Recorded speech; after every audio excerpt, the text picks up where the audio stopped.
machine learning for the detection of unexploded ordnance using synthetic aperture sonar. And so what does that all mean? What are we trying to do? So basically, we're looking for bombs or ordnance at the bottom of the sea using underwater robots, which all sounds very exciting. So some of the terms we had in the title, I'll try and quickly explain. So sonar, so that's what dolphins and whales use to find fish and krill. And it's basically making a noise and then listening for the echoes to detect things underwater. So then what does synthetic aperture sonar mean? So if we have a really big listening device, we can focus where we are listening to a small point. But this might be a bit too big for our little robot and cause it to sink. So instead, we make measurements and then along a track, and then we add these all together to make a synthetic or a sort of imagined big listening device. So where does machine learning fall into this? So when we're talking about machine learning, we're simply saying we're using data to try and teach our robot how to understand what these bombs look like. And then this allows it to detect bombs without any human help. And this is what we call autonomously. So this explains one important reason. When our robot is many hundreds of meters under the sea, we can't talk to it, so we need it to act autonomously. So another good reason is even when we can speak to the robot, so maybe when it comes back to the ship after surveying a large area, it might have collected a large amount of data, and this is very boring and time consuming to go through and look through, and might take us a long time. And so finally, machine learning has been the state of the art at understanding what's in an image, which is kind of a similar problem to our sonar data. So it seems like a good technique to try. So here's it classifying a cat or a dog. So this is some of our sonar data. We're looking down onto the seabed, and you can see a sunken ship that was filled with bombs, etc. And these have all been spread out over a large area, and you can see them as the tiny little speckled objects to the right of the image.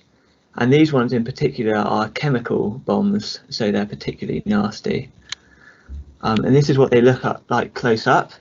On the left we can see a photograph of them, and on the right a sonar image of them. So you can see these bombs are quite decayed. And why are they decayed so much? Well, they've been there for about 80 years. So these bombs in particular were dumped after World War II. So after World War II, there were hundreds of thousands of tons of chemical weapons that existed all throughout Europe, and they were dumped at sea because it was a sort of safe way to get them out of the way, and it was much better than, say, burning them or burying them.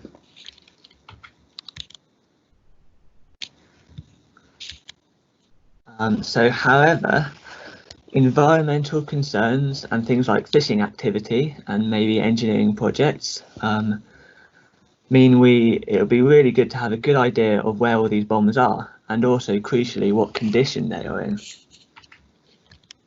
This leads us on to some of the goals of my research. So we're looking to identify these weapons in the sonar data.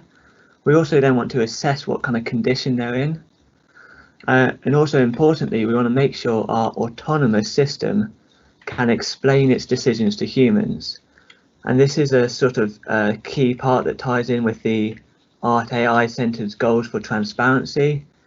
So if it's making a decision, we want to be able to understand why it's made that decision.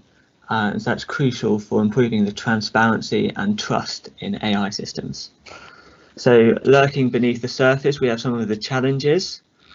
So we've got a small amount of data compared to, say, images of cats and dogs, as I showed in the earlier example.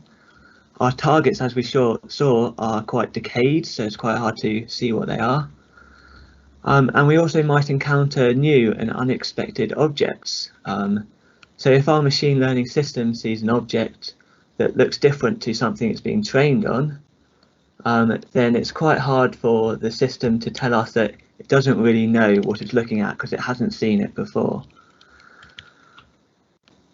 So an example would be a machine learning system that's been trained on numbers, and then if it's given a letter, it's likely to try and classify it as a number, and it won't be able to say that actually this data differs from the number data that I've been trained on. So a big challenge is getting a system that can tell when it's uncertain. And that uncertainty, that's the key term here. So quantifying uncertainty just means being able to say when it is not sure about an object that it hasn't seen before. So we can maybe understand this problem with an example. Instead of classifying something such as a bomb or not, say we're trying to classify things as into this green or yellow class. So this is our training data we're looking at, and our machine learning algorithm, so just our method for machine learning, it might learn a nice line like this, which looks quite good, and that separates the data. So now if we have a new observation, we would probably say that belongs to the green class, which seems reasonable enough.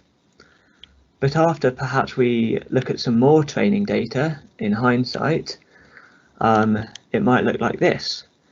And we'll see that our true line should actually be something like the non-dotted line shown there. So without seeing that extra data, what we really want it to say is that this new training data, we think it's green based on our model, but really we're not that sure because it's quite far away from the training data we have. So what would be more useful would to be have a classification as, say, green, but then we have this uncertainty represented by this blue that sort of expands out away from the training data we've seen. So to deal with uncertainties, we turn to something called Bayesian machine learning. And this is quite hard to do in practice. So is it a good idea? Hopefully I'll soon find out when I get more into my research. Thank you for listening. Any questions? Okay, thank you very much.